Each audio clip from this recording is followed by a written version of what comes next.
now switch on to the last sutra of the third chapter.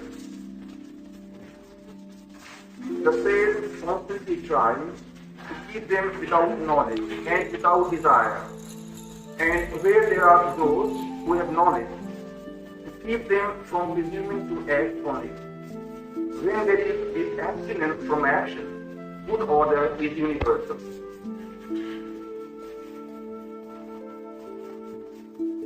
इन पंक्तियों को हिंदी में सुने। वे उन्हें पूरे ज्ञान और इच्छा से मुक्त रखने का प्रयास करते हैं, और जहां ऐसे लोग हैं जो निकट जानकारी से भरे हैं, उन्हें ऐसी जानकारी के उपयोग से बचाने की यथाशक्ति चेष्टा करते हैं। जब अप्रियता की ऐसी अवस्था उपलब्ध हो जाए, तब जो सुव्यवस्था बनती है वह सार्वभौम होती है।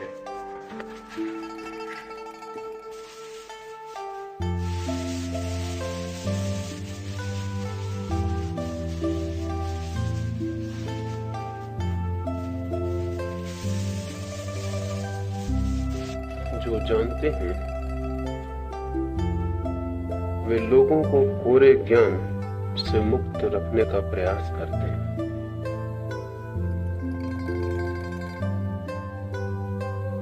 साधारणतः हम सोचते हैं कि अज्ञान बुरा है,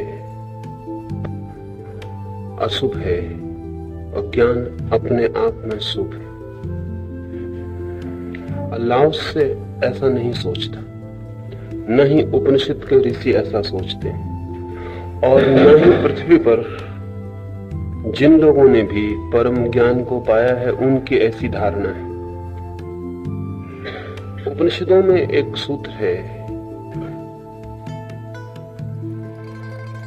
कि अज्ञानी तो अंधकार में भटक ही जाते हैं, ज्ञानी महा अंधकार में भटक जाते हैं।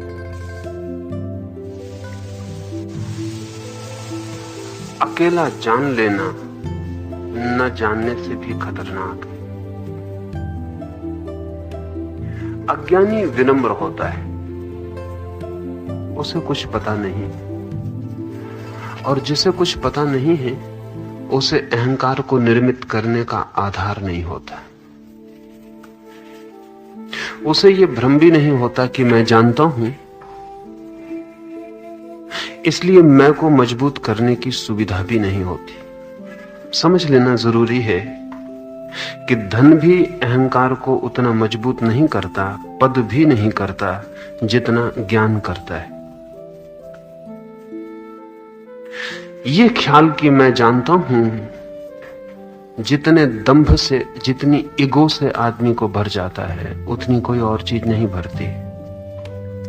इसलिए पंडितों से ज्यादा अहंकारी व्यक्ति खोजना कठिन है। और इसलिए यह भी घटना घटी है कि ज्ञान के दंभ से जो भरा है वो सड़क पर भीख मांगने को राजी हो सकता है, नंगा रहने को राजी हो सकता है, भूखा मरने को राजी हो सकता है। उसे महल नहीं चाहिए, उसे बड़े राज सिंहासन नहीं चाहिए, लेकिन वो जो जानता है अगर उसे प्रतिष्ठा मिलती हो तो वो सब त्याग करने को तैयार हो सकता है। धन को छोड़ देना आसान है, पद को छोड़ देना आसान है, जानकारी को, ज्ञान को, नॉलेज को छोड़ देना अति कठिन है। हम सब छोड़ के जा सकते हैं, परिवार को, परिजनों को, लेकिन जो हमने जाना है उसे हम छोड़ के नहीं हट सकते, क्योंकि वो हमारा प्राण है। जो हम जानते हैं अगर वही हमसे हटा लिया जाए तो हम शून्य हो जाते हैं। जानकारी ही हमारी सब कुछ संपदा है, वही है हमारा मन, हमारा माइंड, जो हम जानते हैं उसका जोड़, एक्युमुलेशन। अगर जानते नहीं है कुछ हटा दिया जाए तो हम खाली और रिक्त और कोरे हो जाते। अभी मैं एक सूफी किताब देख रहा हूं, पहली दफा प्रकाशित हुई है। किताब तो 1000 साल पुरानी है। 1000 साल में बहुत दफे सोचा गया कि उसे प्रकाशित किया जाए, लेकिन फिर प्रकाशित नहीं किया जा सका, क्योंकि कोई प्रकाशक, कोई पब्लिशर उसे छापने को राजी ना हुआ। बात क्या थी कि कोई पब्लिशर उसे छापने को राजी ना हुआ? बात यह है कि उस किताब में कुछ लिखा हुआ नहीं। 200 पृष्ठ की किताब है, कोरी।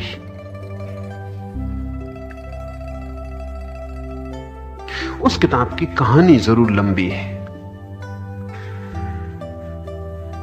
और सूफियों के हाथ में वो किताब पीढ़ी दर पीढ़ी दी जाती रही, और कब किसने उस किताब को पढ़ के क्या कहा उसका भी इतिहास निर्मित हो गया है। पढ़ने को उसमें कुछ है नहीं, लेकिन जब एक सूफी गुरु ने दूसरे को उसे दिया तो उसने पढ़ के जो वक्तव्य दिया वो संग्रहित हो गया है।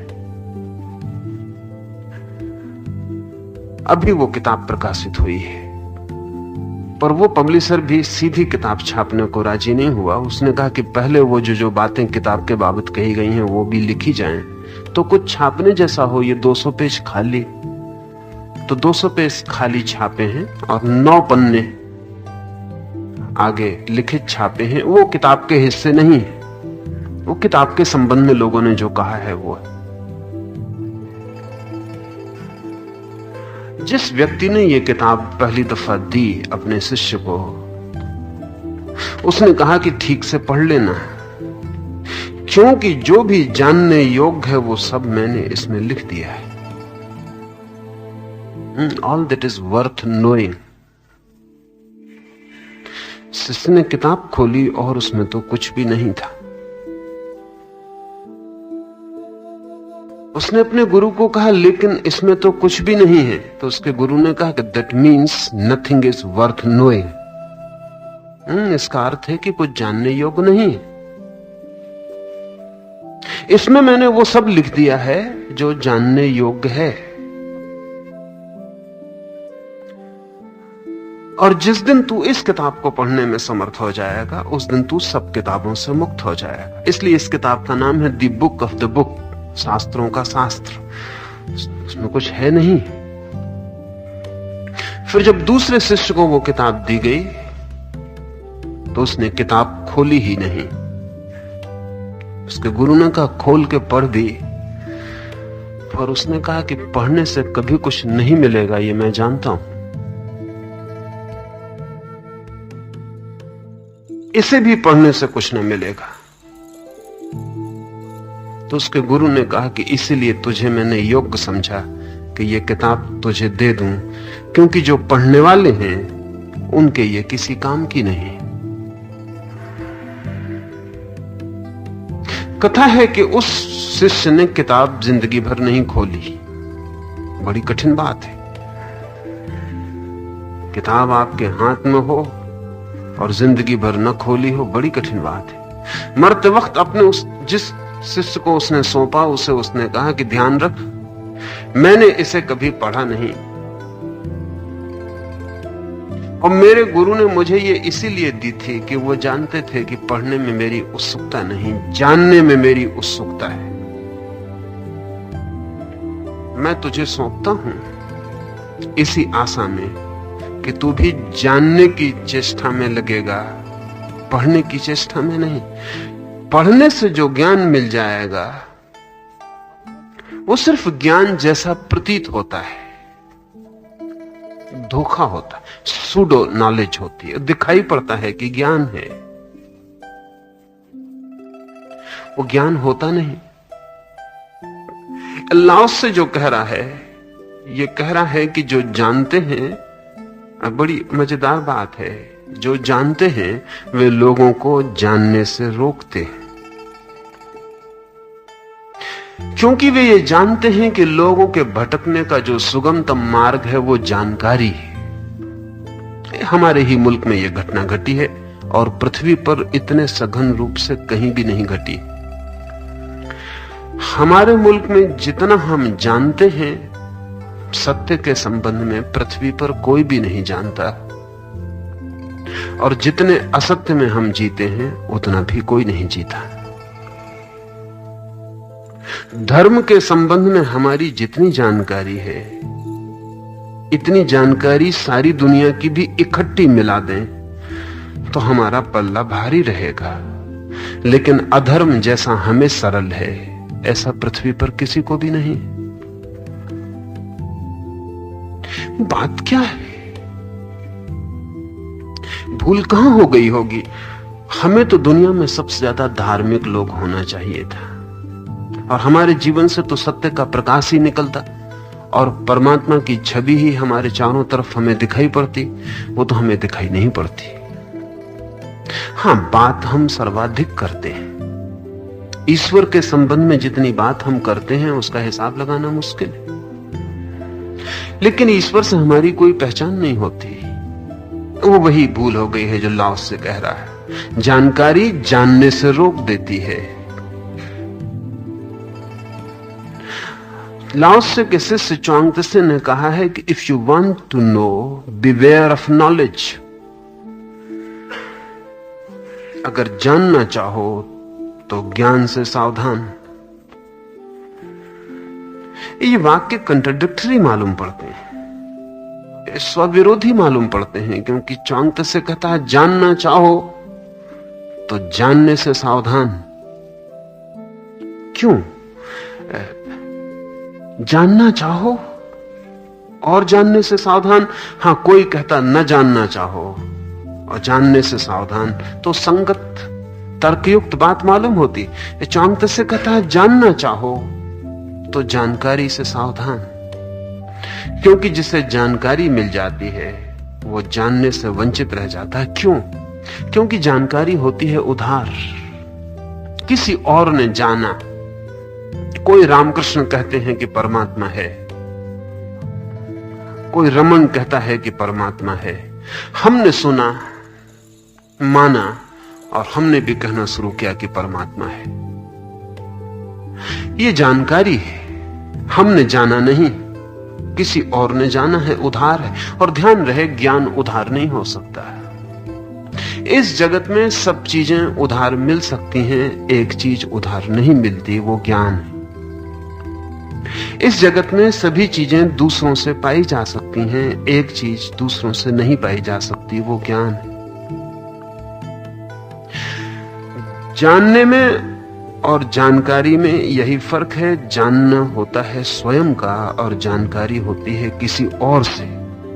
कोई और कह देता है, कबीर को सुन लेता है कोई, नानक को सुन लेता है कोई, और जो सुना वो जानकारी बन जाती है। लेकिन जानकारी से ज्ञान का भ्रम पैदा होता है। अगर हम पुनरुक्त करते जाएं, जानकारी को बार बार दोहराते जाएं तो हम ये भूल ही जाते हैं कि ये हमारा जाना हुआ नहीं है। बार बार दोहराने से लगता है कि मैं जानता हूं। सुना है मैंने कि नसरुद्दीन पर एक मुकदमा चला, चोरी का मुकदमा है, और अदालत में मजिस्ट्रेट ने कहा, बड़ी मुश्किल से, मजिस्ट्रेट सख्त था बहुत मुश्किल से ही नसरुद्दीन का वकील नसरुद्दीन को बचा पाया। जब अदालत के बाहर निकलते थे तो वकील ने पूछा कि नसरुद्दीन, सच तो बताओ, चोरी तुमने की भी थी या नहीं? नसरुद्दीन ने कहा कि तुम्हें सुन सुन के महीनों तक मुझे भी शक आने लगा है कि मैंने चोरी की थी।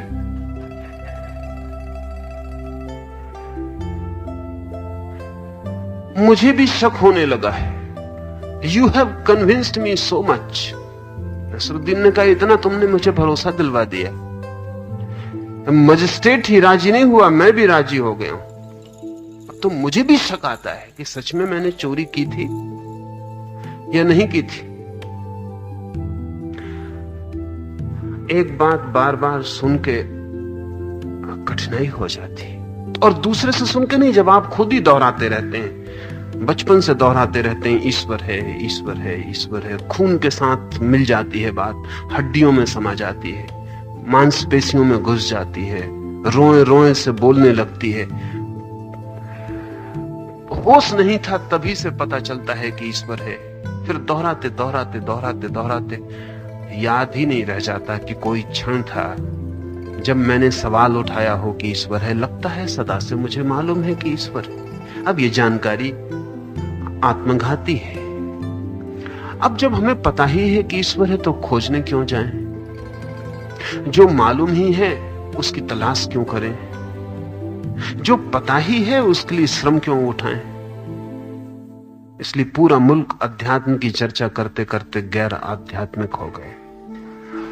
अगर इस मुल्क को कभी धार्मिक बनाना हो तो एक बार भी समस्त धर्म शास्त्रों से छुटकारा पा लेना पड़े। एक बार जानकारी से मुक्ति हो तो शायद हम फिर तलाश पर निकल सके, खोज पर निकल सके। तो लाओस से कहता है जो जानते हैं वो लोगों को ज्ञान से बचाते हैं। ज्ञान से बचाने का एक तो कारण यह है कि ज्ञान उधार होता है। लाओस से उस ज्ञान की बात नहीं कह रहा है जो भीतर अंतःस्फूर्त होता है। अगर ठीक से समझें तो दोनों में बड़े फर्क है। जो भीतर से जन्मता है, जो स्वयं का होता है, वो नॉलेज कम और नोइंग ज्यादा होता है। ज्ञान कम और जानना ज्यादा होता है। असल में जो ज्ञान भीतर आविर्भूत होता है वो ज्ञान की तरह संग्रहित नहीं होता, जानने की क्षमता की तरह विकसित होता है। जो ज्ञान बाहर से इकट्ठा होता है वो संग्रह की तरह इकट्ठा होता है, भीतर इकट्ठा होता जाता है। आप अलग होते हैं, ज्ञान का ढेर अलग लगता जाता है। आप ज्ञान के ढेर के बाहर होते हैं, वो आपको छूता भी नहीं। आप अलग खड़े रहते हैं, जैसे आप अपने कमरे में खड़े हैं और आपके चारों तरफ रुपए का ढेर लगा दिया जाए। इतना ढेर लग जाए कि रुपए में आप बिल्कुल डूब जाएं, सब तरफ रुपए आपको घेर लें, गले तक आप दब जाएं, आकंठ। लेकिन फिर भी आप रुपया नहीं हो गए, आप अभी भी अलग हैं। और एक झटका दे के आप बाहर हो सकेंगे, और नहीं है बाहर तब भी बाहर है, आप रुपया नहीं हो गए। एक तो ज्ञान है जो बाहर से इसी तरह इकट्ठा होता है, हमारे चारों तरफ इकट्ठा होता है, अराउंड एंड अराउंड, चारों ओर, लेकिन भीतर नहीं। जो भी बाहर से आता है वो धूल की तरह इकट्ठा होता जाता है, वस्त्रों की तरह इकट्ठा होता जाता है। जो भीतर से जन्मता है वो ज्ञान संग्रह की तरह इकट्ठा नहीं होता, वो आपकी चेतना की तरह विकसित होता है। It is more knowing and less knowledge. वो आपकी चेतना बन जाती है। ऐसा नहीं कि आप ज्यादा जानते हैं, आपके पास ज्यादा जानने की क्षमता है। नानक या कबीर या बुद्ध या लाओस से ज्यादा नहीं जानते हैं, और आप में से कोई भी उनको परीक्षा में परास्त कर सकता है। उनकी जानकारी बहुत नहीं है, लेकिन जानने की क्षमता बहुत है। अगर एक ही चीज पर आप और वो दोनों जानने में लगे तो वो इतना जान लेंगे जितना आप ना जान सकोगे। अगर एक पत्थर बीच में रख दिया जाए तो वो उस पत्थर से परमात्मा को भी जान लेंगे, आप पत्थर को भी ना जान पाओगे। हो सकता है पत्थर के संबंध में जानकारी आपकी ज्यादा हो, लेकिन पत्थर में गहराई आपकी ज्यादा नहीं हो सकती। जानकारी सुपरफिशियल होती है, धरातल पर होती है, और जानना अंतःस्पर्शी होता है। ध्यान रहे, अगर आपके चारों तरफ ज्ञान है तो आप चीजों से परिचित होते रहेंगे। बर्ट्रैंड रसल ने दो भेद किए हैं ज्ञान के, करीब करीब ठीक ऐसे। एक को वो कहता है एक्विंटेंस, परिचय, और दूसरे को वो कहता है नॉलेज।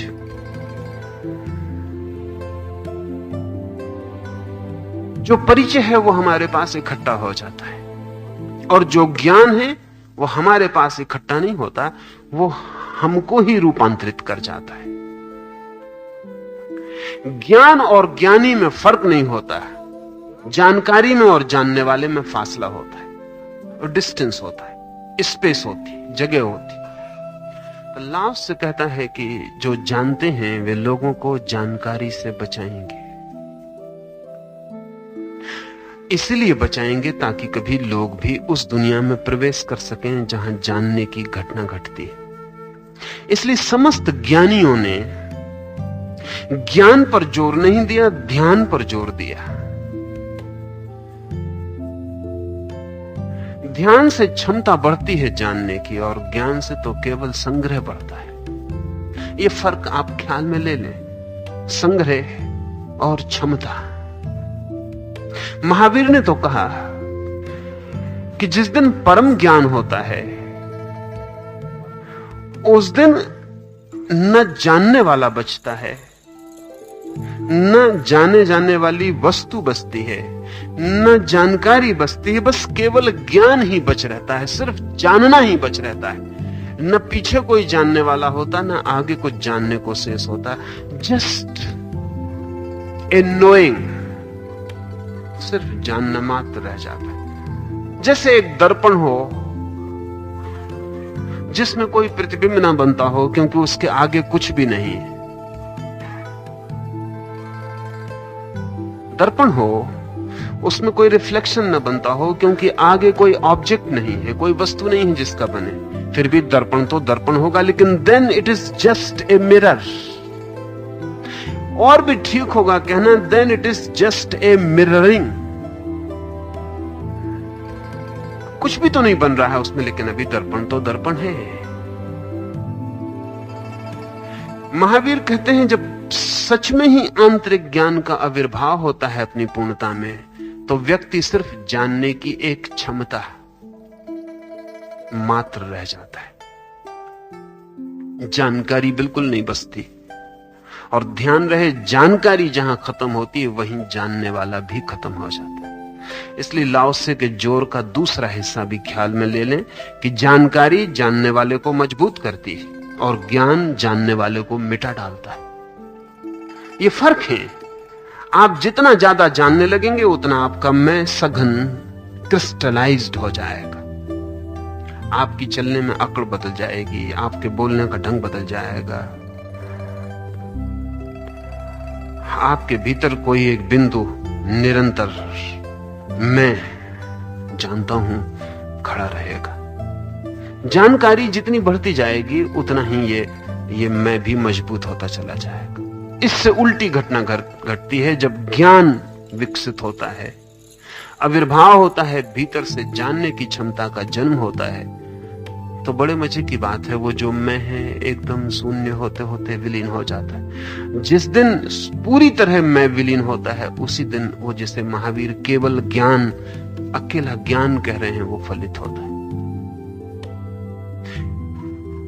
पंडित और ज्ञानी में यही फर्क है। लाओसे के पास कन्फ्यूशियस गया था और कन्फ्यूशियस ने लाओसे से कहा था मुझे कुछ उपदेश दें जिससे कि मैं अपने जीवन का निर्धारण कर सकूं। लाओसे ने कहा कि जो दूसरे के ज्ञान से अपने जीवन का निर्धारण करता है वो भटक जाता है। मैं तुम्हें भटकाने वाला नहीं बनूंगा। बड़ी दूर की यात्रा करके कन्फ्यूशियस आया था। कन्फ्यूशियस बुद्धिमान से बुद्धिमान लोगों में से एक था।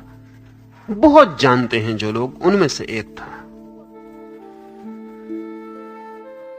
कन्फ्यूशियस ने कहा मैं बहुत दूर से आया हूं, कुछ तो ज्ञान दें। लाओसे ने कहा हम ज्ञान को छीनने का काम करते हैं,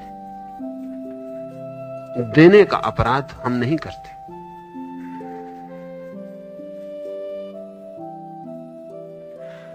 ये हमें कठिन मालूम पड़ेगा, लेकिन सच ही आध्यात्मिक जीवन में गुरु ज्ञान को छीनने का काम करता है।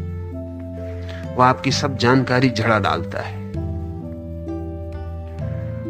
पहले वो आपको अज्ञानी बनाता है ताकि आप ज्ञान की तरफ जा सकें। पहले वो आपकी जानकारी गिरा डालता है और आपको वहां खड़ा कर देता है जो आपका निपट अज्ञान है। सच में ही क्या हम जानते हैं? अगर ईमानदारी से हम पूछें, जानते हैं ईश्वर को, लेकिन कहे चले जाते हैं। न केवल कहे चले जाते, लड़ सकते हैं, विवाद कर सकते हैं, है या नहीं संघर्ष कर सकते हैं। जानते हैं हम आत्मा को, लेकिन सुबह शाम उसकी बात किए जाते हैं। आम आदमी नहीं, राजनीतिक कहता है कि उसकी आत्मा बोल रही, अंतरात्मा की आवाज आ रही राजनीतिक को।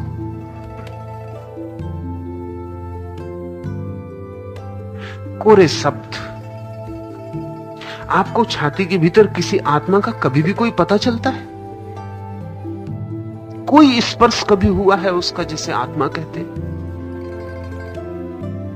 कोई स्पर्श नहीं हुआ, कोई संपर्क नहीं हुआ, एक किरण भी उसकी नहीं मिली, पर कहे चले जाते। तो गुरु पहले तो इस सारी जानकारी को झड़ा डालेगा, काट डालेगा एक एक जगह से, कि पहले तो वहां खड़ा कर दूं जहां तुम हो, क्योंकि यात्रा वहां से हो सकती है जहां आप हैं, वहां से नहीं जहां आप समझते हैं कि आप हैं।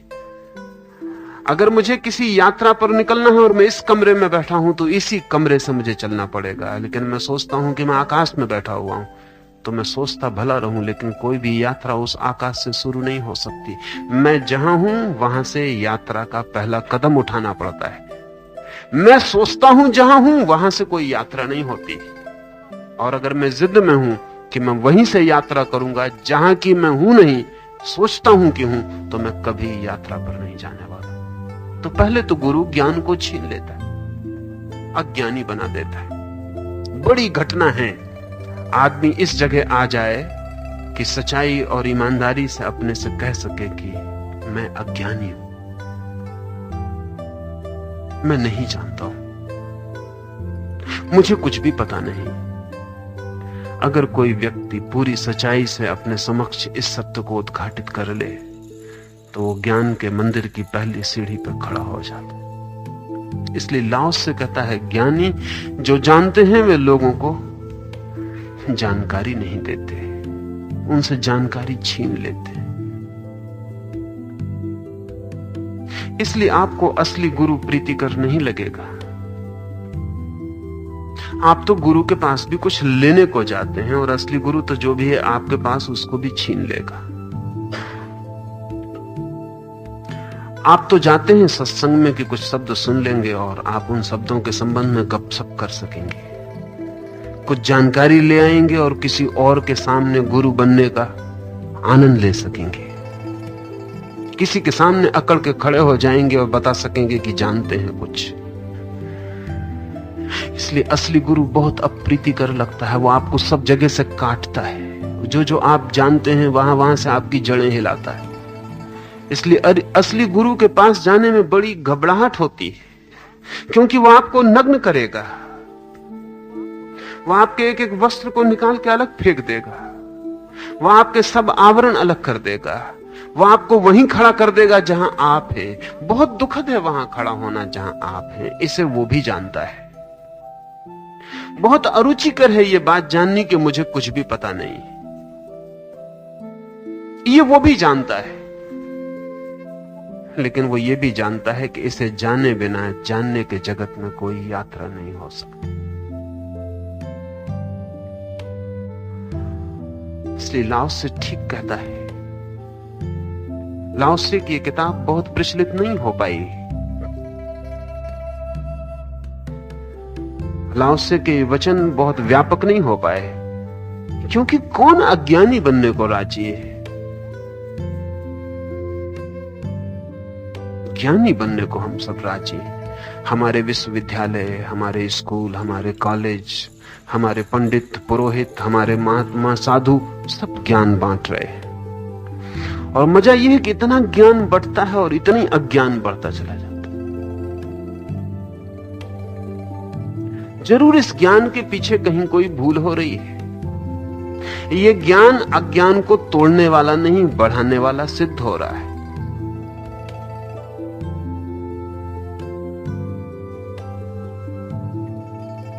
तो लाओसे की बात तो कठिन मालूम पड़ेगी। साथ ही वो कहता है,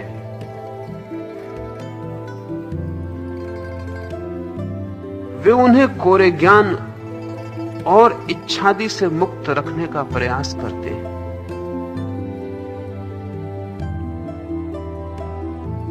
इच्छाओं से मुक्त करने की बात तो हम सुनते हैं।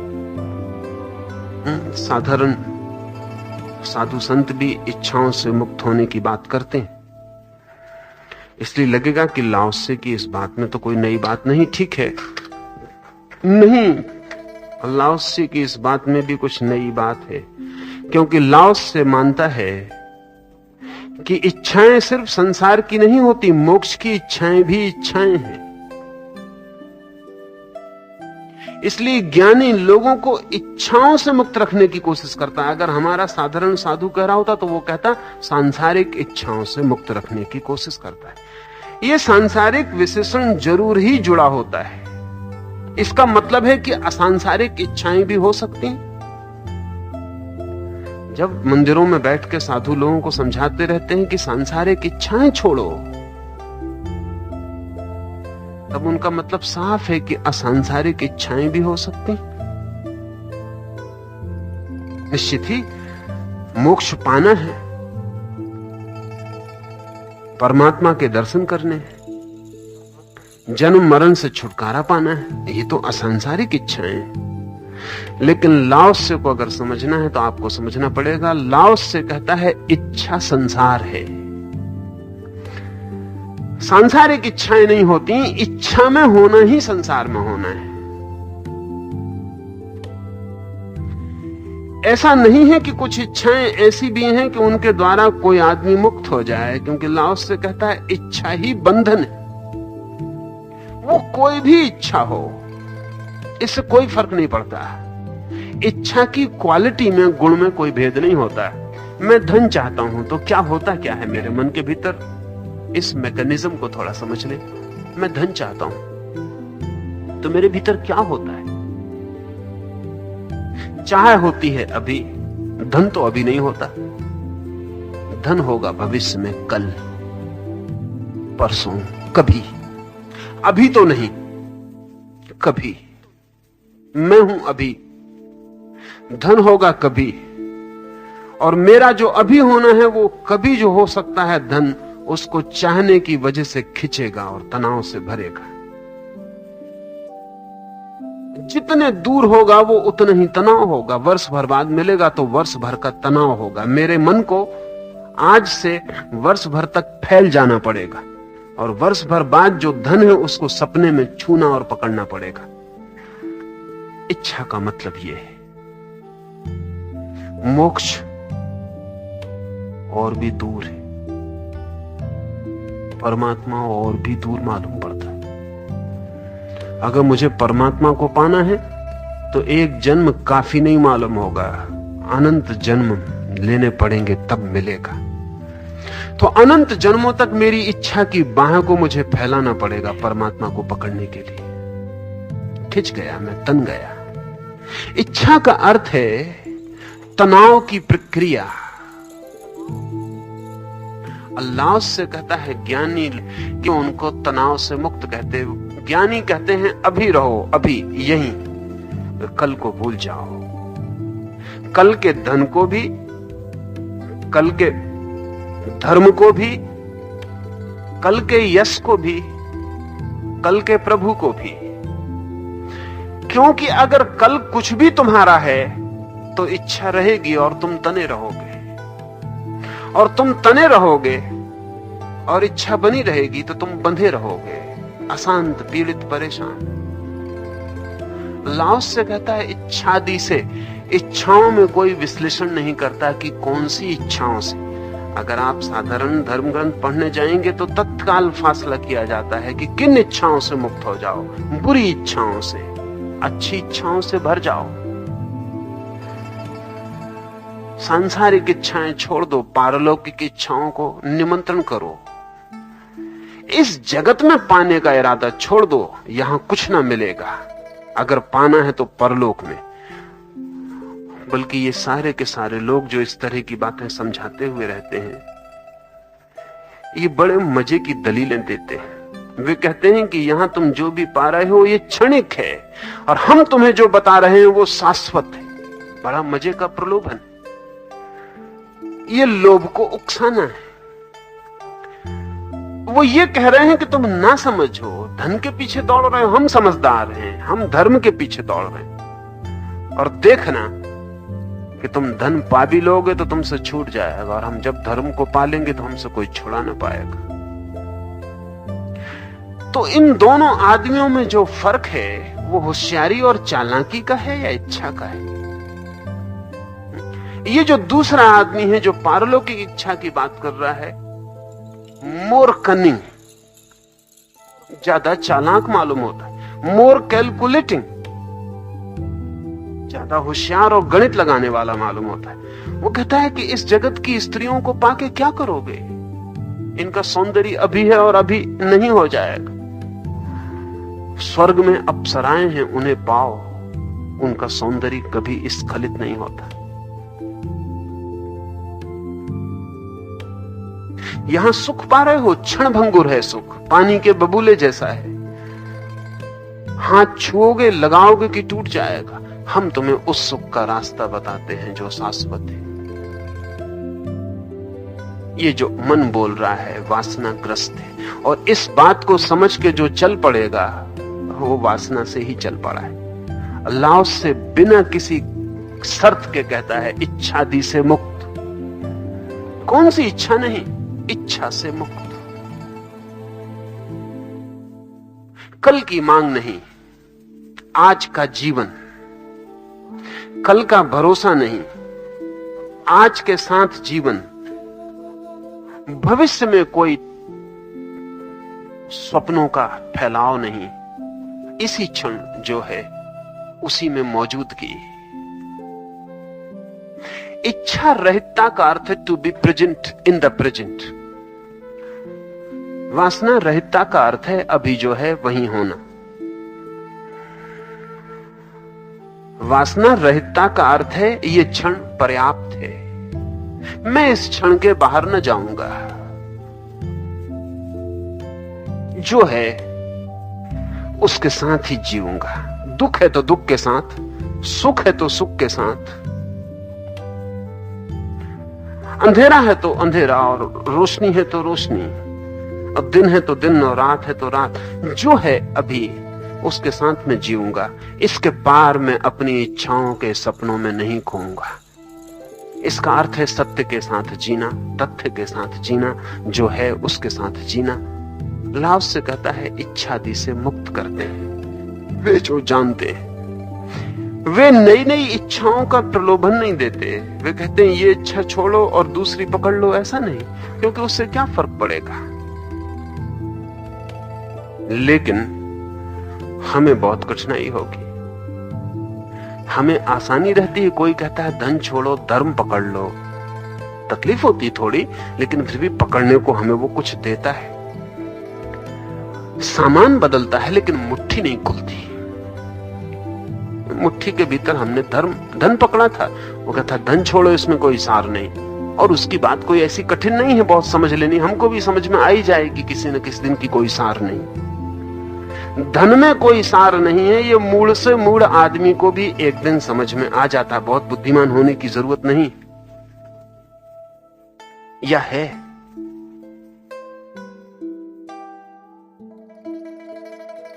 धन में सार नहीं है, ये बुद्धिहीन से बुद्धिहीन को समझ में आ जाता है। अगर नहीं आता तो उसका कुल कारण इतना ही होता है कि उसके पास धन नहीं होगा, और कोई कारण नहीं होता। बुद्धिहीनता बाधा नहीं डालती, धन ना हो तो समझ में आना मुश्किल होता है, क्योंकि जो है ही नहीं वो बेकार है, ये कैसे समझ में आएगा। लेकिन धन हो तो बुद्धू को भी समझ में आ जाता है कि बेकार है, कुछ पाया नहीं।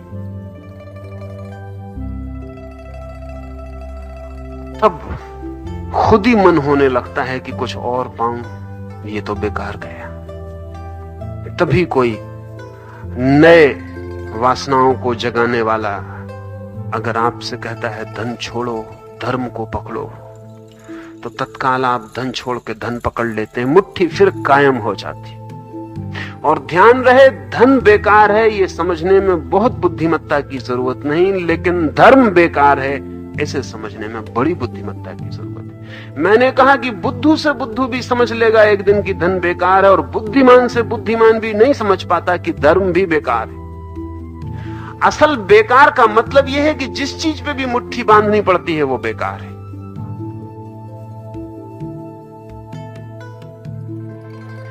क्योंकि जिस चीज पे आप मुट्ठी बांधते हैं उसी के आप गुलाम हो जाते हैं। क्लिंगिंग, वो जो मुट्ठी का बांधना है, गुलामी शुरू हो जाती है। आप जब किसी चीज पे मुट्ठी बांधते हैं तो आप सोचते होंगे मालिक हो गए, क्योंकि मुट्ठी आपकी बंधी है, चीज तो अंदर है, मालिक आप हैं। लेकिन आपको पता नहीं कि वो जो चीज भीतर है आप उसके गुलाम हो गए। वो चीज तो आपकी बिना मुट्ठी के भी रह सकती है, लेकिन अब आपकी मुट्ठी उस चीज के बिना नहीं रह सकती। अगर आप धन को छोड़ देंगे मुट्ठी से, तो धन ये नहीं कहेगा कि ऐसा क्यों कर रहे हो, मुझे बड़े दुख में डाल रहे हो। लेकिन आपसे कोई धन छीन लेगा, छुड़ा लेगा, तो आपकी मुट्ठी रोएगी, आपके प्राण भटकेंगे और चिंतित होंगे। और गुलाम कौन हो गया है वहां? और हम जिस चीज पे भी मुट्ठी बांधते हैं उसी के बंधन को स्वीकार कर लेते हैं। और जिस चीज को भी हम चाहते हैं कि वो हमें कल मिले, वो हमारे आज को नष्ट कर जाती। और मजा यह है कि जब वो कल हमें मिलेगी तब भी हम उसे भोगने को कल न होंगे, क्योंकि इस बीच हमारी जो निरंतर की आदत हो गई कल की, वो कल भी साथ रहेगी। क्योंकि कल जब आएगा तो वो आज हो जाएगा। और आज को जीने का आपने कभी कोई अनुभव नहीं किया। आज में आप कभी जिए नहीं, आपका चिरंतन अभ्यास है कल में जीने का। ये जो आज जिसे हम आज कह रहे हैं, ये भी तो कल था।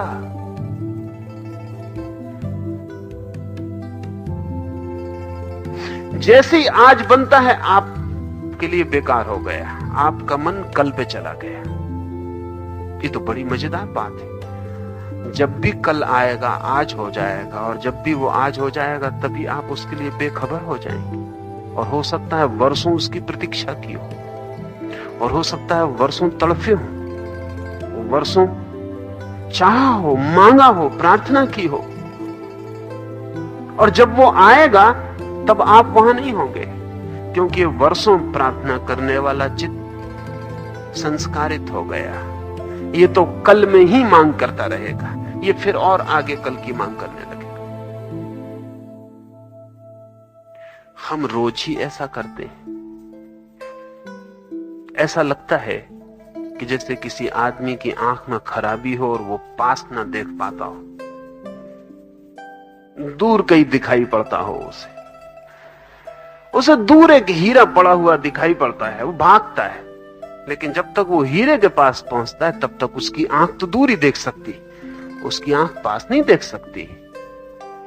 जब तक वो हीरे के पास पहुंचता तब तक हीरा ओझल हो जाता, क्योंकि उसकी आंख फार साइटेड, वो फिर दूर देखने लगता है। और इस आदमी को कभी ख्याल भी नहीं आता कि हर हीरे के साथ यही किया मैंने अब तक। ये फिर दौड़ेगा, क्योंकि फिर कोई चमकदार चीज इसे दिखाई पड़ने लगी। और ऐसे ये जिंदगी भर दौड़ेगा, और कभी इसे ख्याल ना आएगा कि मेरे पास जो आंख है वो फिक्स्ड है, वो 50 फीट के पार ही देखती है, 50 फीट के भीतर मैं अंधा हो जाता हूं, ब्लाइंड स्पॉट आ जाता है। हम सब ऐसे ही ब्लाइंड स्पॉट में जीते हैं। आज जो है वो अंधेरे में हो जाता है, और कल पे हमारी रोशनी पड़ती रहती। कल बड़ा चमकदार दिखता है जो नहीं है। कुछ कर नहीं सकते आप, सिर्फ चमकदार होना उसका सोच सकते हैं, स्वप्न। कुछ कर नहीं सकते, कल में कुछ भी नहीं किया जा सकता, क्योंकि वो है ही नहीं। आदमी की इम्पोटेंसी, आदमी की जो नपुंसकता है, उसके व्यक्तित्व का जो रिक्त रूप है, वो इस कारण है। कल में कुछ किया नहीं जा सकता और आज कुछ कर नहीं सकते। आज में कुछ किया जा सकता है, लेकिन आज में आप मौजूद नहीं, और कल में कुछ किया नहीं जा सकता और आप सदा कल में मौजूद हैं। तो पूरी जिंदगी रिक्त हो जाती। ये जो आज हर आदमी को लगता है कि एक एम्प्टीनेस, एक खालीपन, शून्य शून्य सब, कहीं कुछ भराव नहीं, कोई फुलफिलमेंट नहीं। जो भी पाते हैं वही बासा सिद्ध होता है, जो भी हाथ में आता है वही फेंकने जैसा मालूम पड़ता है। जिसको भी खोज लेते हैं उसकी ही सारी अर्थवत्ता खो जाती है। लाओस से कहता है इच्छादि से मुक्त कर देते हैं। ज्ञानी ये नहीं कहता कि इच्छाओं से मुक्त हो जाओ, ये भी ध्यान रखें, क्योंकि अगर ज्ञानी आपसे ये कहे कि इच्छाओं से मुक्त हो जाओ तो आप फौरन पूछेंगे किस लिए, फॉर व्हाट।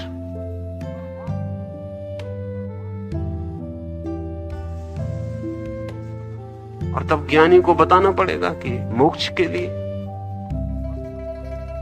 शाश्वत आनंद के लिए, परमात्मा के लिए, स्वर्ग के लिए।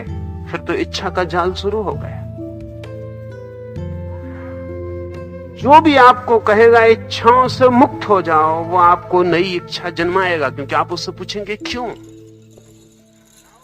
नहीं, लाओस जैसा ज्ञानी पुरुष ये नहीं कहता इच्छाओं से मुक्त हो जाओ, वो सिर्फ इच्छा क्या है इसे जाहिर कर देता है, बता देता है ये रही इच्छा, दिस इज द फैक्ट, ये है तथ्य। वो बता देता है कि ये रही दीवाल, इससे निकलोगे तो सिर टूट जाएगा। वो ये नहीं कहता कि सिर मत तोड़ो, क्योंकि आप पूछोगे क्यों ना तोड़े, आप पूछेंगे क्यों ना तोड़े। वो ये नहीं कहता कि इस दीवार से मत निकलो, क्योंकि आप पूछेंगे क्यों ना निकले। कोई प्रलोभन है कहीं और से जाने का। ध्यान रहे, वो आपको कोई पॉजिटिव डिजायर नहीं देता कि इसलिए ऐसा मत करो। वो तो इतना ही बता देता है कि ऐसा करोगे तो ऐसा होता है। बुद्ध के वचनों में बहुत बढ़िया एक तर्क संगत प्रक्रिया है। बुद्ध निरंतर कहते थे ऐसा करोगे तो ऐसा होता है, do this and this follows. Buddha से कोई पूछता कि हम क्या करें, तो बुद्ध कहते ये तुम मुझसे मत पूछो, तुम मुझसे ये पूछो कि तुम क्या करना चाहते हो, मैं तुम्हें बता दूंगा कि तुम ये करोगे तो ये होगा, ये करोगे तो ये होगा। इससे ज्यादा मैं कुछ ना कहूंगा। मैं तुमसे नहीं कहता कि ये करो, मैं इतनी कहता हूं दीवार से निकलोगे सिर टूट जाता है, दरवाजे से निकलोगे बिना सिर टूटे निकल जाओगे, फिर तुम्हारी मौज। तुम दीवार से निकलो, तुम दरवाजे से निकलो। मैं तुमसे नहीं कहता कि तुम दीवार से मत निकलो। फर्क समझ रहे हैं आप? एक तो यह है कि स्पष्ट आपसे कहा जाए ये आप करो, लेकिन जब भी आपसे कोई पॉजिटिवली कहेगा डू दिस, आप पूछेंगे क्यों। इसलिए लाओस से या बुद्ध या महावीर, इन सभी का चिंतन जो है गहरे अर्थों में निगेटिव है। वो कहेंगे ऐसा करोगे तो ऐसा होता है, इच्छाओं में पड़ोगे तो दुख फलित होता है। वो ये नहीं कहते कि इच्छाओं में नहीं पड़े तो सुख मिलेगा, क्योंकि अगर वो ऐसा आपसे कहें तो आप कहेंगे अच्छा हमको सुख चाहिए, कैसे मिलेगा बताओ। अब ये नई इच्छा निर्मित हो जाएगी। ये बारीक है थोड़ा, लेकिन इसे समझ लेना चाहिए। अगर बुद्ध कहते हैं कि सुख, इसलिए बुद्ध ने तो ईश्वर, मोक्ष, इनकी बात ही नहीं उठाई, लाओसे भी नहीं उठाई, लाओसे भी नहीं उठाई। और लाओसे का जब पहले दफे ख्याल पश्चिम में पहुंचा तो लोगों ने कहा इसको धर्म ग्रंथ कहने की जरूरत क्या है, न तो इसमें मोक्ष की बात है, न ईश्वर की बात है, न पाप पुण्य से छुटकारे की बात है। ये आदमी बातें क्या कर रहा है। बुद्ध से लोग पूछते थे ईश्वर है, बुद्ध चुप रह जाते। बुद्ध कहते इतना ही पूछो कि संसार क्या है। बुद्ध से लोग पूछते कि मोक्ष में क्या होगा, बुद्ध चुप रह जाते। फिर तो बाद में बुद्ध ने 13 प्रश्न तैयार करवा लिए, और जिस गांव में जाते वहां डुग्गी पिटवा देते कि ये 13 प्रश्न कोई ना पूछे, क्योंकि इनके जवाब में नहीं देता। बुद्ध के जो विरोधी थे उन्होंने तो खबरें उड़ा दी कि जवाब नहीं देता क्योंकि इसको मालूम नहीं। मालूम हो तो जवाब दो, अगर मालूम है तो जवाब दो, अगर मालूम नहीं है तो कह दो कि मालूम नहीं। अब बुद्ध की तकलीफ आप समझ सकते हैं, इस जगत में ज्ञानी की तकलीफ सदा से यही रहे। बुद्ध को मालूम है और जवाब नहीं देना है। बुद्ध ये भी नहीं कहते कि मुझे मालूम है, क्योंकि बुद्ध अगर ये कहें कि मुझे मालूम है तो लोग पूछते फिर बताएं। बुद्ध कहते हैं मैं बस चुप रह जाता हूं, मैं इस संबंध में कुछ नहीं कहता। ये भी नहीं कहता कि मुझे मालूम, क्योंकि मेरा इतना कहना भी तुम्हारे भीतर वासना को जन्माएगा कि अगर आपको मालूम तो हमको कैसे मालूम हो। बुद्ध कहते हैं मैं ये नहीं बताता कि खुला आकाश कहां है, मैं तो इतना ही बताता हूं कि तुम्हारे हाथ में जो जंजीरें हैं वो क्यों हैं। तुम्हारे हाथ में जंजीरें पड़ी हैं और मैं तुम्हें आकाश के, खुले आकाश के, मुक्त आकाश के विवरण दूं। तुम जंजीरों में ही पड़े मुक्त आकाश के सपने देखने शुरू कर दोगे। वे सपने जंजीरें तोड़ने में सहयोगी नहीं, बाधा बनेंगे। और इस बात का भी डर है कि कारागृह में ही कोई आदमी इतना गहरा सपना देखने लगे कि भूल जाए कि कारागृह में। और इस बात का भी डर है कि वो आकाश को पाने के लिए इतना उत्तेजित और परेशान और चिंतित हो जाए कि जंजीरों को तोड़ने के लिए जितनी शांति चाहिए वो उसके पास न बचे। बुद्ध कहते थे आकाश का मुझसे मत पूछो, मैं तुम्हें बताता हूं कि तुम्हारे हाथ में जंजीरें क्यों हैं, और क्या करो तो जंजीरें टूट जाएं। मैं तुमसे ये भी नहीं कहता कि तुम क्यों तोड़ो, तुम्हें तोड़ना हो तो ये रही मार्ग, ये रही व्यवस्था, ये है विधि, ऐसे तुम तोड़ ले सकते हो। लाओ से कहता है इच्छादि से मुक्त करते, ऐसा कहते नहीं फिरते कि इच्छाओं से मुक्त हो जाओ। इच्छाओं से मुक्त करने के लिए कुछ करते हैं। वो करना दो तरह का है। एक तो इच्छाओं के स्वरूप को उघाड़ के रख देते, ये रहा, और दूसरा स्वयं इच्छा रहित जीवन जीते। मैंने कहा कि कन्फ्यूशियस मिलने गया, बड़ा उदास लौटा। लाओस से उसे झोपड़े के द्वार तक छोड़ने आया था, बहुत उदास देख के, क्योंकि वो मीलों पैदल चल के आया था। लाओसे ने कहा तुम्हें उदास देखकर अच्छा नहीं लगता है। कन्फ्यूशियस ने कहा उदास तो जाऊंगा ही, क्योंकि मैं उपदेश लेने आया था। तो लाओसे ने कहा लौट कर एक बार मुझे और गौर से देख लो, अगर मुझे देखना उपदेश बन जाए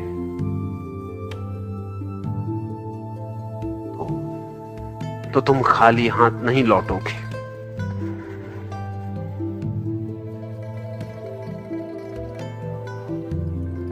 बुद्ध या लाओसे जैसे व्यक्ति जीवंत उपदेश है। लेकिन कन्फ्यूशियस ने लौट कर देखा, लेकिन ऐसा नहीं मालूम पड़ता कि उसे उपदेश मिला, क्योंकि उसने लौट के अपने शिष्यों को कहा कि सिर पर से निकल गई बातें, समझ नहीं आया। आदमी तो अद्भुत मालूम होता है, सिंह की तरह, डर लगता है पास खड़े होने में उसके, लेकिन बातें सब सिर पर से निकल गई, कुछ समझ में नहीं आई। और बहुत जोर मैंने दिया तो उस आदमी ने इतना ही कहा कि मुझे देख लो। तो ऐसा लगता नहीं कि कन्फ्यूशियस समझ पाया, क्योंकि देखने के लिए भी आंख चाहिए, और कन्फ्यूशियस ज्ञान लेने आया था, इच्छा से भरा हुआ, और लाओस से मौजूद था अभी यहीं। कन्फ्यूशियस था भविष्य में कुछ मिल जाए, कुछ जिससे आगे रास्ता खुले, कोई मोक्ष मिले, कोई आनंद, कोई खजाना अनुभूति का। ये जो आदमी मौजूद था सामने निपट, इस पे उसकी नजर न थी। इस आदमी से कुछ लेना था जो भविष्य में काम पड़ जाए, इसलिए शायद ही वो लाओसे को देख पाया हो। हम भी चूक जाते हैं, ऐसा नहीं है कि कन्फ्यूशियस चूक जाता, हम भी चूक जाते हैं। आप भी बुद्ध या लाओसे या महावीर के पास से निकलेंगे तो 100 में 1 मौका है इस बात का कि आपको पता चले।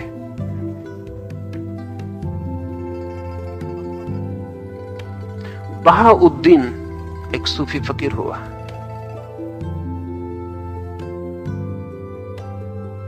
जिस महानगरी में वो था, उसका सबसे बड़ा धनी व्यक्ति बहाउद्दीन के पास आता था और कहता था कि तुम सूर्य हो पृथ्वी पर,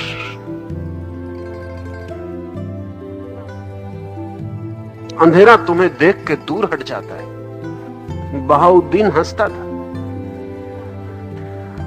जब भी वो आता वो इसी तरह की बातें कहता है कि तुम चांद की तरह शीतल हो, तुम अमृत की भांति हो।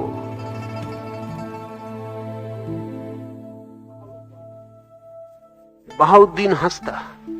एक दिन जब वो आदमी चला गया तो बहाउद्दीन के एक शिष्य ने कहा कि हमें बड़ी अजीब सी लगती है बात, वो आदमी कितने आदर के वचन बोलता है और आप ऐसा हंस देते हैं, मैनरलेस, शिष्टता नहीं मालूम पड़ती। वो आदमी इतने शिष्टाचार से सिर रखता पैर पर, कहता है सूर्य हो आप, और आप एकदम हंस देते हैं जैसे कोई गलती बात कह रहा हो। बहाउद्दीन ने उस आदमी का हाथ पकड़ा और कहा मेरे साथ चल। वो उस धनपति की दुकान पर गए। बहाउद्दीन ने सिर्फ अपनी टोपी बदल ली थी और कुछ न बदला। उसकी दुकान पर गए सामान खरीदने। सामान खरीद कर लौट आए। रास्ते में उसके बहाउद्दीन ने अपने शिष्य का देखा, उसको ख्याल भी नहीं आया कि मैं सूरज हूं। उसी से सामान खरीद के लौट रहे। 15 मिनट उससे बातचीत भी हुई और उसने ठग भी लिया और माल भी कम दिया। पर उसके शिष्य ने कहा भूल हो सकती है, काम में व्यस्त था। दूसरे दिन फिर बहाउद्दीन ने कहा कि चल।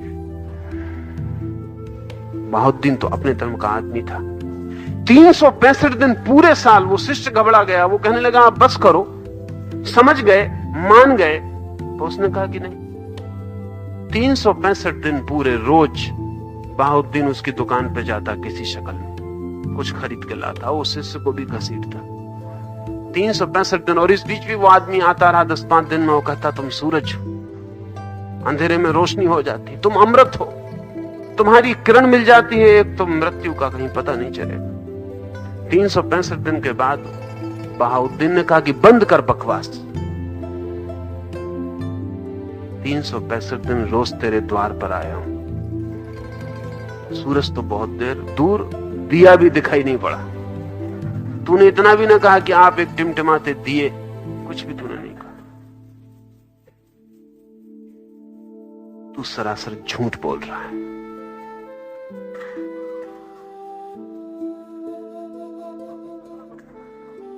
तुझे सिर्फ इतना मतलब है कि बहाउद्दीन बड़ा आदमी। तो अगर आपको महावीर मिल जाएं तख्ती सहित कि मैं महावीर हूं, तो आप फौरन झुक कर नमस्कार कर लें कि तीर्थंकर से मिलन हुआ। और नहीं तो पुलिस को आप खबर दे दें कि ये आदमी नग्न खड़ा हुआ है बंबई में, ये बात ठीक नहीं। अभी पीछे यहां सन्यासी इकट्ठे थे, तो एक सन्यासी है मेरे जो नग्न रहने के शौकीन है। फिर भी उनको कहा तो बंबई में तुम नग्न मत घूमना। तो बेचारे एक लंगोटी लगा के यहां वुडलैंड में आए होंगे, तो मुश्किल हो गई। और एक व्यक्ति ने मुझे आके शिकायत की कि ये तो बहुत अजीब सी बात है, ठीक बात नहीं है कि एक आदमी लंगोटी लगाए यहां चला है। और चमत्कार तो ये कि वो आदमी भी दिगंबर जैन, जिन्होंने मुझे शिकायत की। मैंने उनसे कहा महावीर अगर आ जाएं वुडलैंड में तो क्या करोगे? ये तो बेचारा कम से कम लंगोटी लगाएगा। वो कहने लगे महावीर की बात और पहचानोगे कैसे? कोई तख्ती बोर्ड लेके चलेंगे? और कितने लोग महावीर के वक्त महावीर को पहचाने? हम भी करीब से गुजर जाते हैं बहुत बार, पर आंख हमारी बहुत और चीजों पर लगी है। वो जो निकट पड़ता है वो दिखाई नहीं पड़ता। और कई बार तो ऐसा होता है कि निकट होता है इसलिए दिखाई नहीं पड़ता। लाओस से कहता है इच्छादि से मुक्त कर देते हैं ज्ञानी, वो इसीलिए ताकि जो निकटतम है, निकट से भी निकटतम है, वो जो परमात्मा है वो दिखाई पड़ जाए। लाओस से ये नहीं कहता कि मोक्ष नहीं, लाओस से कहता है मोक्ष की इच्छा नहीं हो सकती। लाओस से ये नहीं कहता कि परमात्मा नहीं, लाओस से इतनी कहता है परमात्मा को चाहा नहीं जा सकता। जब कोई चाह नहीं होती तब जो शेष रह जाता है वो परमात्मा है। बुद्ध ये नहीं कहते कि मोक्ष नहीं है, बुद्ध इतने कहते हैं कि तुम चाहो मत, तुम कुछ ना चाहो, मोक्ष भी मत चाहो, फिर तुम मोक्ष में हो। इस फर्क को समझ लें। मोक्ष को आप अपनी डिजायर का ऑब्जेक्ट, विषय नहीं बना सकते। मोक्ष आपकी विषय वासना का आधार नहीं बन सकता, वो आपकी चाह का बिंदु नहीं हो सकता, वो आपका निशान नहीं बन सकता। आपकी चाह का तीर लग जाए उसने नहीं। जब आप मैं तीर कमान सब चाह को नीचे गिरा देते हैं तो आप पाते हैं कि मोक्ष में आप खड़े। असल में आप सदा से मोक्ष में खड़े थे, लेकिन चाह की वजह से आप दूर दूर भटकते थे। इच्छा के कारण आप कहीं और भटकते थे, और मोक्ष है यहीं, और परमात्मा है यहां निकट, और इच्छा है दूर। इसलिए इच्छा और परमात्मा का मिलन नहीं हो पाता। इच्छा है दूर और परमात्मा है पास। इच्छा है भविष्य में और परमात्मा है वर्तमान में। इच्छा है कल और परमात्मा है आज। इसलिए लाओस से कहता है ज्ञान से और इच्छादि से वे मुक्त करते हैं। और जहां ऐसे लोग हैं जो निपट जानकारी से भरे हैं, उन्हें ऐसी जानकारी के उपयोग से भी बचाने की यथाशक्य चेष्टा करते हैं। और जो लोग जानकारी से भरे ही हैं, रोकने की कोशिश करेंगे, लेकिन लोग तो भरे ही हैं। उन जानकारी से भरे हुए लोगों के लिए वो क्या करेंगे? उनको यथाशक्य कोशिश करेंगे कि अपनी जानकारी पे न चल पाएं। अभी बहुत अजीब बात है। तो सभी साधु संत तो ये कोशिश कर रहे हैं कि देखो, जो हमने समझाया उस पर चलने की कोशिश करना। साधु अपने प्रवचनों के बाद कहते हैं कि देखो, जो हमने समझाया उसे यहीं मत छोड़ जाना। ऐसा ना हो कि एक कान से जाए और दूसरे कान से निकल जाए। संभाल के रखना और आचरण करना, और कसम खाओ कि जो समझे उस पे चलोगे। और लाओस से कह रहा है कि वो उनको जानकारी पे चले ना जाएं, वो कहीं इससे बचाने की कोशिश करते। लाओस से ये कह रहा है कि कोई आदमी अपनी जानकारी के अनुसार चलने ना लगे, क्योंकि जानकारी है उधार।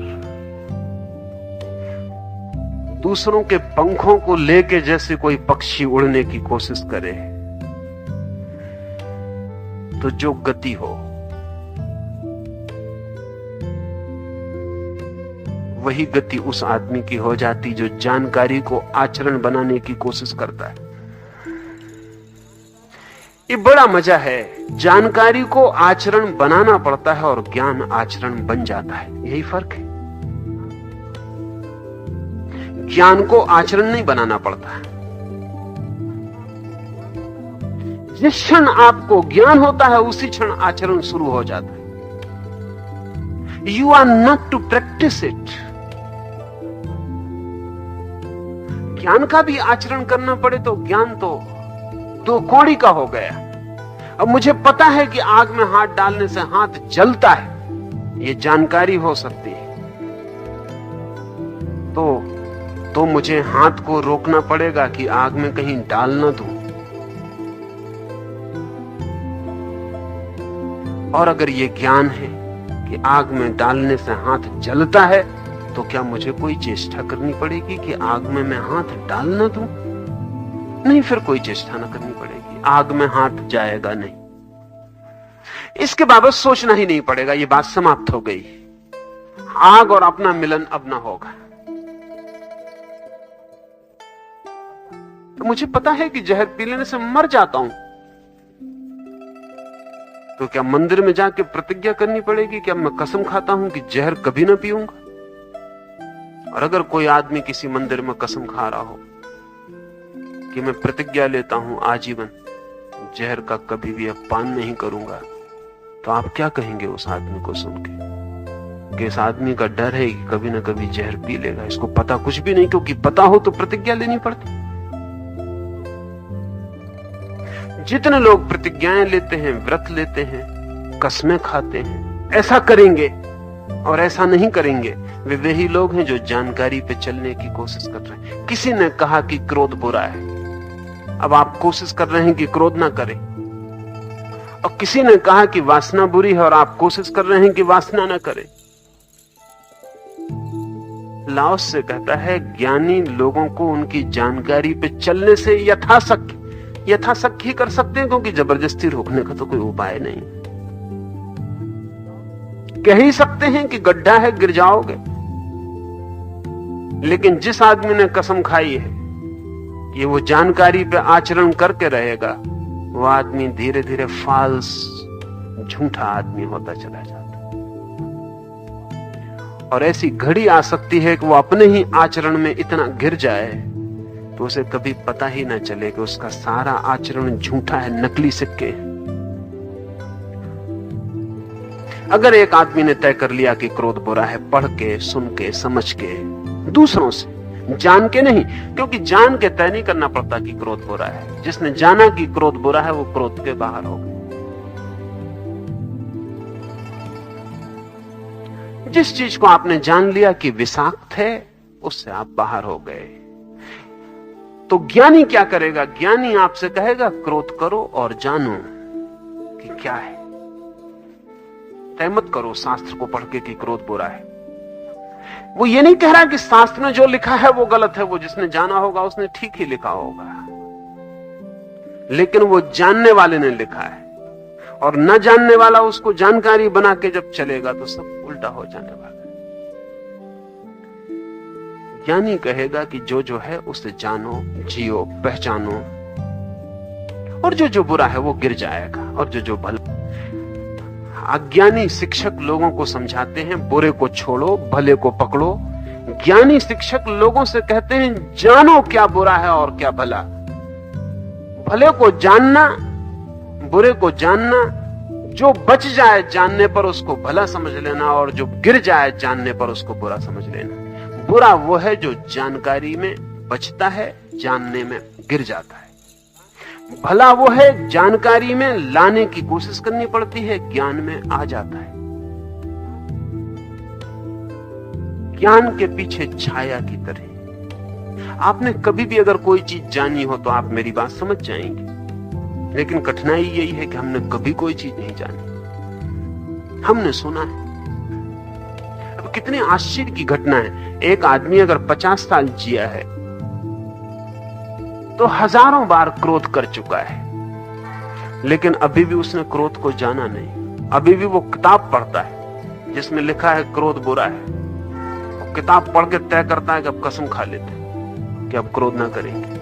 1000 दफे जो आदमी क्रोध करके नहीं जान पाया, वो कागज पर लिखे गए 2 शब्दों से कि क्रोध बुरा है जान लेगा, तब तो चमत्कार है। 1000 बार मैं इस मकान में आके गया और नहीं जान पाया कि इस मकान में जाना बुरा है, एक किताब में पढ़ के मैं जान लूंगा कि इस मकान में जाना बुरा। और कसम खा लूंगा कि, लेकिन कसम ये बताती है कि जाने का मन बाकी है, क्योंकि कसम खानी किसके खिलाफ पड़ती है? कोई तुमसे कह रहा है कि क्रोध करो। जब हम कसम लेते हैं तो किसके खिलाफ? अपने खिलाफ। कोई तो नहीं कह रहा है कि क्रोध करो, सारी दुनिया तो कह रही क्रोध छोड़ो। कहीं कोई स्कूल नहीं, कोई विद्यापीठ नहीं जहां हम लोगों को क्रोध करने की ट्रेनिंग दे रहे हो। लोग क्रोध किए चले जा रहे हैं, और मंदिर और मस्जिद और गुरुद्वारे और चर्च सब समझाए जा रहे हैं कि क्रोध मत करो। सुना है मैंने कि चर्च में एक पादरी लोगों को समझा रहा है, लोगों को समझा रहा है कि कैसी भी स्थिति हो सद्भाव रखना चाहिए बैठ के। उसने कहा फॉर एग्जाम्पल, उदाहरण के लिए, ये मक्खी मेरे नाक पे बैठी, लेकिन इसको मैं दुश्मन नहीं मानता और इसे मैं दुश्मन की तरह हटाता भी नहीं हूं। मक्खी को भी परमात्मा ने बनाया,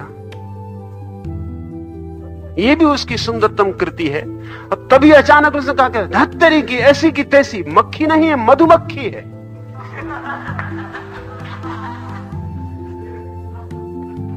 सब गड़बड़ हो गया, वो मक्खी थी भी नहीं। लेकिन मधुमक्खी को भी परमात्मा ने बनाया हुआ है।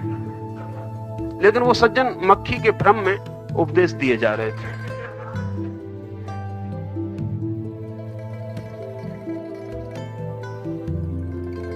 सब जगह समझाया जा रहा है, क्रोध मत करो, ये मत करो, वो मत करो, और हम वही तो कर रहे हैं। किसके खिलाफ हम कसम लेंगे फिर? कसम अपने खिलाफ है, और अपने खिलाफ कोई कसम बचेगी नहीं। और ध्यान रखें, कसम हमेशा आपका कमजोर हिस्सा लेता है, ये भी ख्याल रख लें। जब भी आप कसम लेते हैं, आपके भीतर दो हिस्से होगा, यू हैव डिवाइडेड योरसेल्फ। और जो हिस्सा कसम लेता है वो कमजोर है, माइनर है,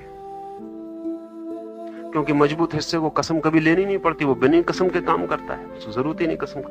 आपको कसम लेनी पड़ती है कि क्रोध जारी रखेंगे, आपको क्रोध में कभी न उठेंगे, कोई कसम नहीं लेनी पड़ती। वो जो मेजर हिस्सा है आपका, वो बिना कसम के चलता है, वो आपके कसम वसम की लेने की कोई जरूरत नहीं। 99% वो है, उसे क्या कसम लेनी। कसम जब भी आप लेते हो तो माइनर पार्ट, कमजोर हिस्सा कसम लेता है, और कमजोर हिस्सा कितनी देर टिकेगा मजबूत हिस्से के सामने? तो ज्यादा देर टिकने वाला नहीं। वो नई तरकीब निकाल लेगा कसम को तोड़ने की। वो कहेगा मधुमक्खी, मक्खी नहीं। वो मक्खी के लिए समझा रहा था, मधुमक्खी के लिए समझा भी नहीं रहे थे। सुना है मैंने कि एक आदमी ने उसके गाल पे एक चांटा मारा तो उसने दूसरा गाल कर दिया, क्योंकि जीसस ने कहा जो तुम्हारे एक गाल पे चांटा मारे दूसरा कर देना। मगर वो आदमी भी जिद्दी था, उसने दूसरे गाल पे भी चांटा मारा। ये उसने सोचा नहीं था, और जीसस ने ये कहा भी नहीं कि वो दूसरे पे भी मारेगा। इतने ही कहा है कि तुम दूसरा कर देना तो वो तो पिघल जाएगा, पैरों पे गिर पड़ेगा। और इस हद हो गई, उसने दूसरे पे भी दुगने ताकत से चांटा मारा। अब इसकी समझ में भी ना आया, क्योंकि ईसा का कोई वचन नहीं कि तीसरा गाल कर देना, तीसरा कोई गाल भी नहीं है। तो उसने उठा के तीसरा चांटा उसको मारा। पर उस आदमी ने कहा कि आप ये क्या कर रहे हैं, जीसस को भूल गए? कर नहीं, भूले नहीं। और तीसरे के बाबत कोई इंस्ट्रक्शन नहीं है, अपनी ही बुद्धि से चलना पड़ेगा। मेरी बुद्धि ये कहती कि अब मारो। ये बुद्धि तब भी मौजूद थी जब दो गाल पे चांटा मारा गया। यही असली बुद्धि, ये इस आदमी की अपनी बुद्धि है। वक्त पे यही काम पड़ेगी जब मुसीबत आएगी। वो जो हमारा कमजोर हिस्सा है, वो केवल शब्दों से जीता है। सुने हुए वचन, पढ़े हुए वचन मस्तिष्क में बैठ जाते, फिर हम उन्हीं को आधार बना के कस्में खाते, आचरण को बनाते। लाओस से कहता है कि वो उनको उनकी जानकारी पे चलने से रोकते हैं। जब अक्रियता की ऐसी अवस्था उपलब्ध हो जाए, तब जो सुव्यवस्था बनती है वो सार्वभौम है। अक्रियता की, नॉन एक्शन की। ज्ञान अक्रिय है। ज्ञान कोई क्रिया नहीं है, अवस्था है।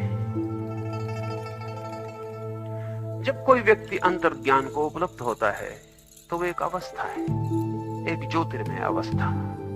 सब भर गया प्रकाश से, साफ साफ दिखाई पड़ने लगा, अंधेरे हट गए, धुआं नहीं रहा आंखों में, दृष्टि अवस्था है। कोई क्रिया नहीं है इसमें, ये अवस्था है। आचरण के तक के लिए कोई क्रिया नहीं, क्योंकि अब आचरण की कोई क्रिया की जरूरत न रही। अब ये जो अवस्था है प्रकाश की, ये वहीं चलाएगी जो चलने योग्य है। अब पैर वहीं उठेंगे जहां मंदिर है। अब पैरों को वैश्यालय से लौटाना ना पड़ेगा। सुना है मैंने कि नसरुद्दीन एक दिन कसम ले लिया कि अब मधुशाला में पैर ना रखेंगे। ताकतवर आदमी था, कसम खा ली। सांझ को निकला, मधुशाला सामने पड़ी, आंख बंद कर ली, कहा कि ऐसा नहीं हो सकता, आज ही कसम ली है सुबह ही। अल्लाह को 50 कदम पीछे छोड़ाया। Now come back, I will treat you. चलो वापस मधुशाला में थोड़ा तुम्हें पिलाएं, क्योंकि इतना गजब का काम तूने किया नसरुद्दीन।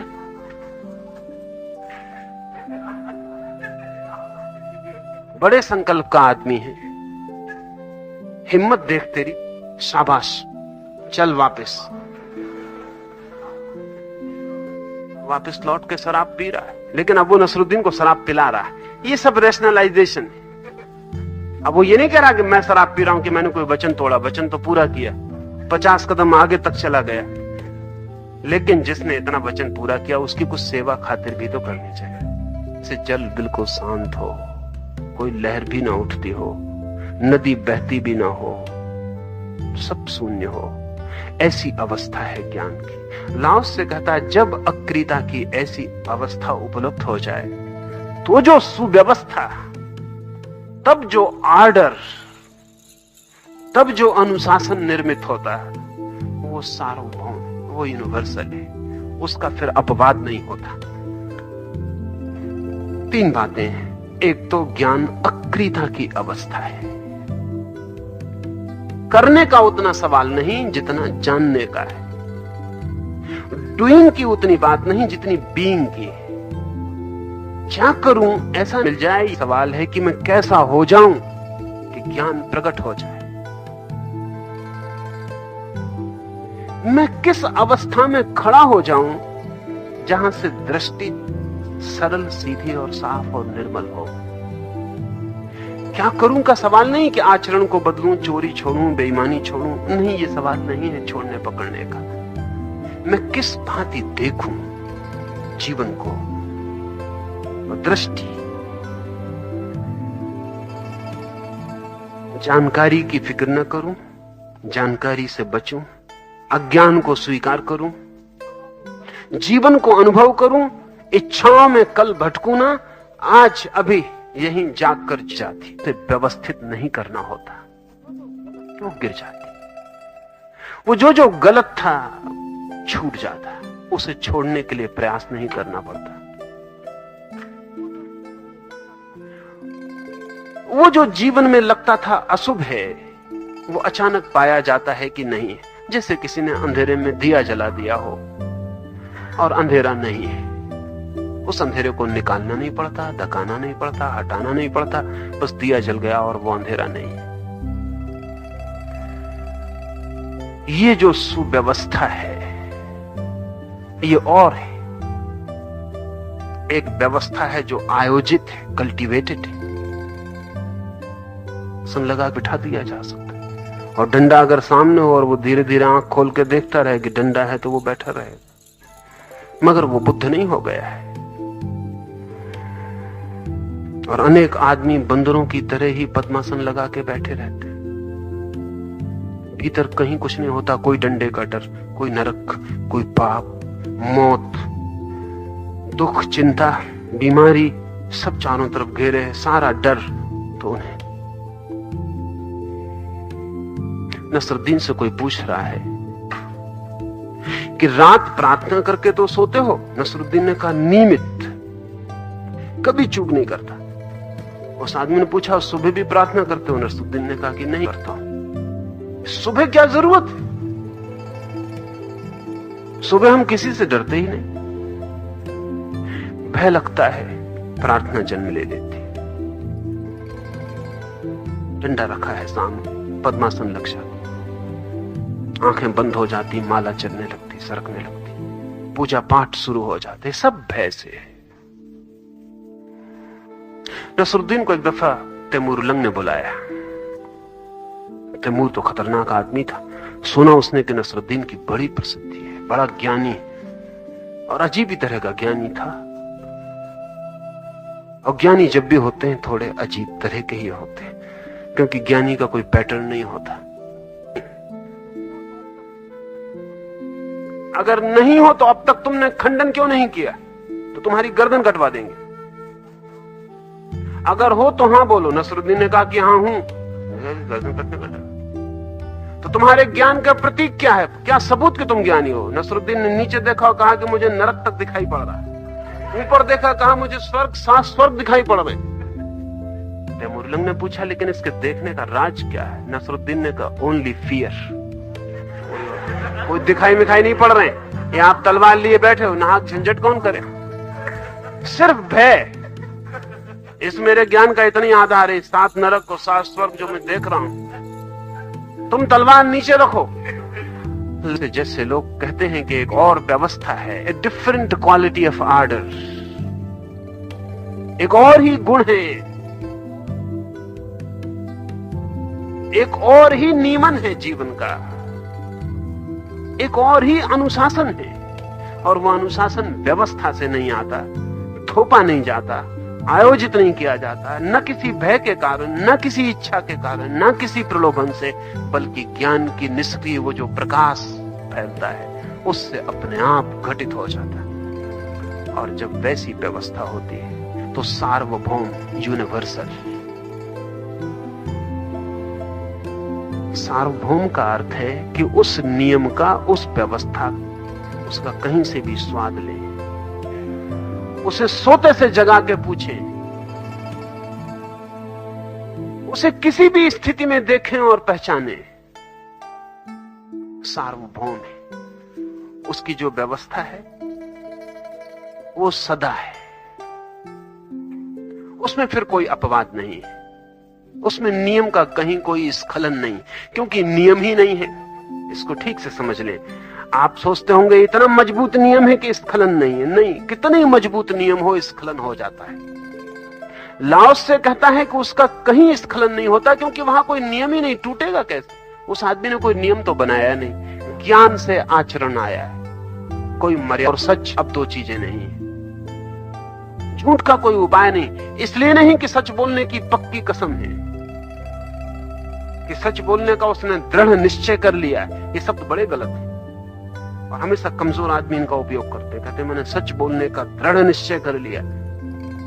सच बोलने का दृढ़ निश्चय, उसका मतलब है कि असत्य बोलने की बड़ी दृढ़ स्थिति भीतर होगी। नहीं, असत्य गिर गया, सत्य ही बचा है। जो बोला जाता है वो सत्य, जो जिया जाता है वो शुभ है, जो होता है वही सुंदर है। इसलिए सार्वभौम